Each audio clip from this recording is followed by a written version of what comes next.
টাঙ্গাইলের মধুপুর উপজেলা প্রেস ক্লাবের সাংবাদিকদের সাথে মতবিনিময় করেছেন সাবেক সংসদ সদস্য খন্দকার আনোয়ারুল হক। টাঙ্গাইল ১ আসনে স্বতন্ত্র প্রার্থী হিসেবে তিনি ট্রাক প্রতীকে নির্বাচন করছেন।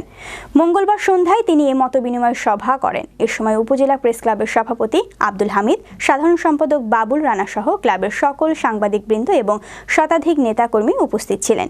এ সময় তিনি বলেন, জনগণের ভোটে নির্বাচিত হলে মধুপুর ও ধনবাড়িতে গ্যাস সংযোগের মাধ্যমে রাবার শিল্প সহ ইন্ডাস্ট্রিয়াল জোন করে হাজার হাজার মানুষের কর্মসংস্থানের ব্যবস্থা করবেন বলে জানান তিনি।